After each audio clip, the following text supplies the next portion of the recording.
Namaste, Om Sai Ram. Today we'll start the chapter 31 of Shri Satcharita in English. The passing away in Baba's presence of Sannyasi Vijayanand, Balram Mankar, Nulkar, Megha, the tiger. In this chapter, Himatpan describes the passing away of certain devotees and the tiger in Baba's presence. Preliminary.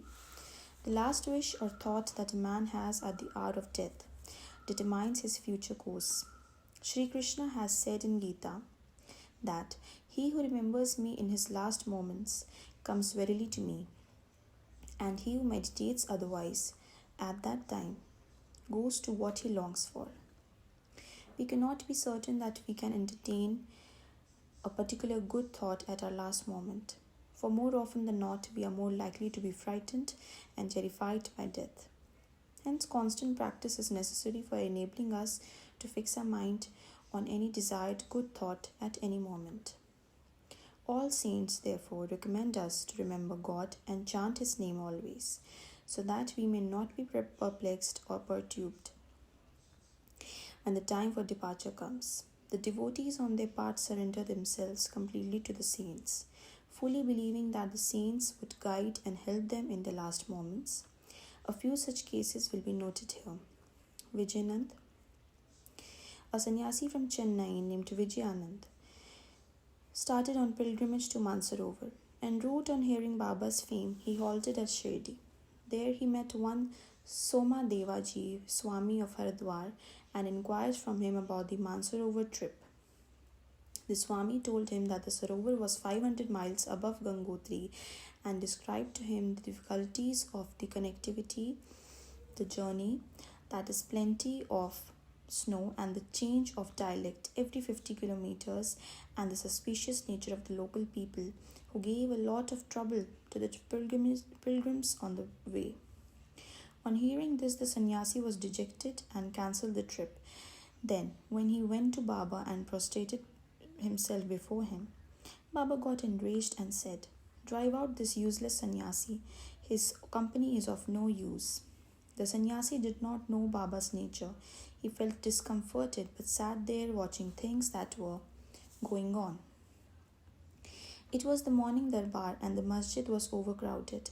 Baba was being worshipped in various ways. Some were washing his feet, some taking the tirth, holy water, and drinking it heartily, and some touching their eyes with it. Some were applying sandal paste and some scents to his body, and all were doing these things forgetting the distinction of caste and creed. Though Baba got enraged with him, he was filled with affection for Baba, and he did not feel like leaving the place. He stayed in Shirdi for 2 days when he got a letter from Chennai stating that his mother was very ill. He felt very dejected and wanted to be by his mother's side. But he could not leave without Baba's permission to return home. The omniscient Baba, knowing the future, said to him, "If you so loved your mother, why did you take sannyas? Attachment makes misuse of an awkward garb. Go and sit quiet at a lodging. Wait with patience for a few days. In the Vada, there are many robbers. Bolt your doors and be very vigilant. The thieves will carry everything.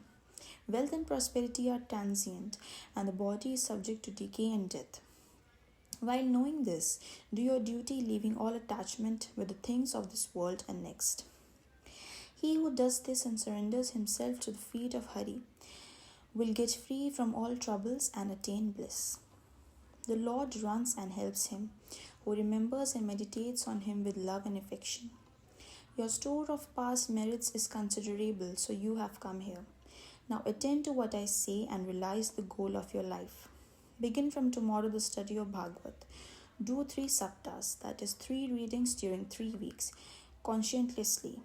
The Lord will be pleased with you and will destroy your sorrows, your illusions will vanish, and you will get eternal peace." On seeing that his end was approaching, Baba prescribed this remedy and made him read Rama Vijaya, which pleases the god of death.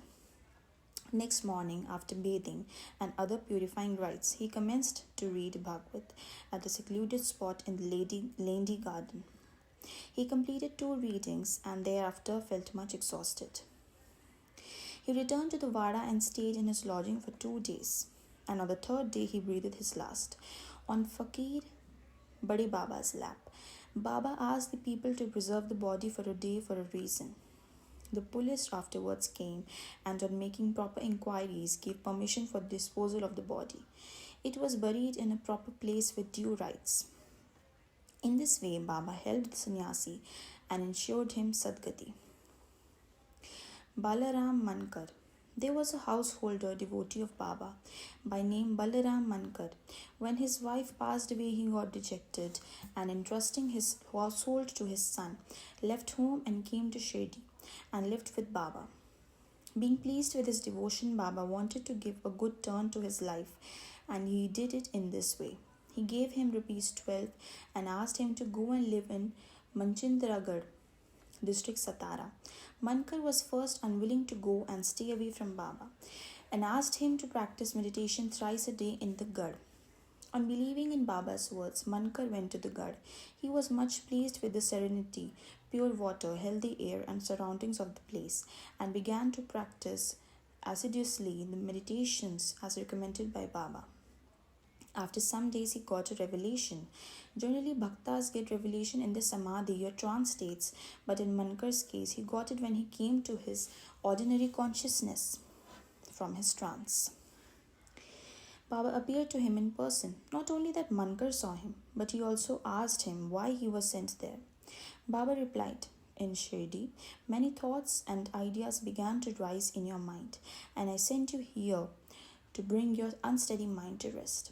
You thought that I was in Shirdi with a body composed of the 5 elements and 3.5 cubits in length. Now you see and determine for yourself whether the person you see here now is the same you saw at Shirdi. It is for this reason that I sent you here." Then, after the period was over, Mankar left the Garh and proceeded to his native place Bandra. He wanted to travel by rail from Pune to Dadar, but when he went to the booking office to get a ticket, he found it very much crowded. He could not get his ticket soon. When a villager with a langoti on his waist and kambali on his shoulder turned up and said, "Where are you going?" "To Dadar," replied Mankar. Then he said, "Please take this Dadar ticket of mine, as I have some urgent work here. I've cancelled my Dadar trip." Mankar was very glad to receive the ticket and was taking out money from his pocket when the rustic disappeared in the crowd. Mankar tried to find him out in the crowd, but in vain. He waited for him till the train left the station, but found no trace of him. This was the second revelation Mankar got in a strange form. Then Mankar, after visiting his home, again returned to Shirdi and remained there at Baba's feet, following his bidding and advice. In the end, he was very fortunate to leave this world in the presence of Baba. Tate Sahib Nulkar. Himad Pant gives no particulars regarding Tate Sahib Nulkar except the bare mention of the fact that he gave up his ghost in Shirdi. A brief summary of his account that appeared in the Sai Leela magazine is given here. Tate Sahib was a sub-judge at Pandharpur in 1909 when Nana Sahib Chandorkar was Mamlatdar there. Both met often and exchanged words.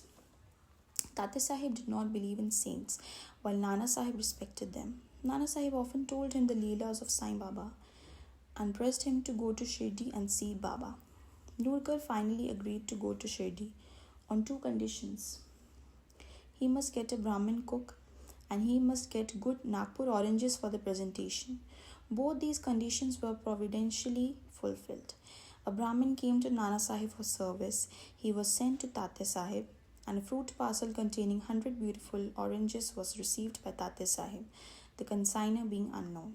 As the conditions were fulfilled, Tate Sahib had to go to Shirdi. At first, Baba was much enraged with him, but by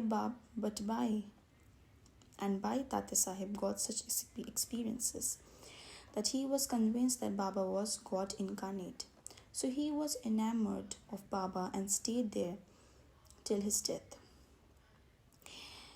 As his end was approaching, sacred literature was read out to him, and at the last hour Baba's Padatirth was brought and given to him for drinking. Baba, on hearing of his death, said, "Oh, Tate went ahead of us. He won't be reborn."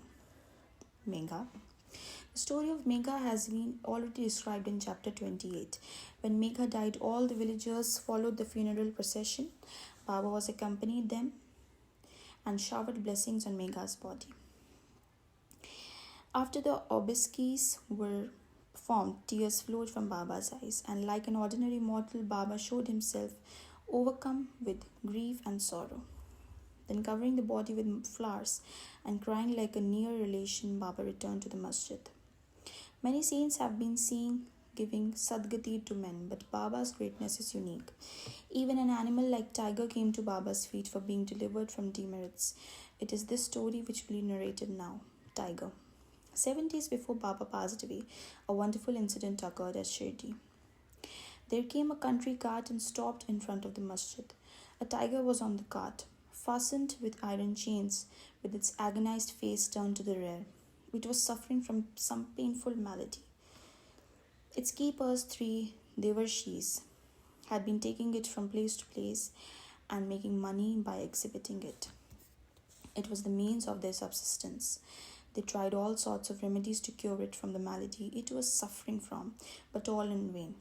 Then they heard of Baba's fame and came to him with the animal. They got it down and with chains in their hands and made it stand at the door. It was naturally fierce besides being disease-ridden, so it was restless. The people began to look at it with fright and amazement. The Devarshis told Baba everything about the animal and with his consent brought it before him. As it approached the steps, it retreated on account of the awe of Baba and hung its head down. When both saw each other, it got onto the step and looked at Baba with affection. Immediately, it moved the tuft of its tail and dashed it thrice against the ground and then fell down senseless. On seeing it dead, the Devarshis were much dejected and full of sorrow. But on proper thought, they came in terms with it. They considered that as the animal was deceased and nearing its end, it was very meritorious on its part that it met its death at the feet of Baba. It was their debtor, and when the debt was paid off, it was free and met its end at Sai's feet. When any creatures bow down their heads at Sai's feet and meet death, they are liberated. Unless they have got a good store of merit on their account, how could they get such a meritorious end? Bo to Shri Sai, peace to be all. Om Sai Ram.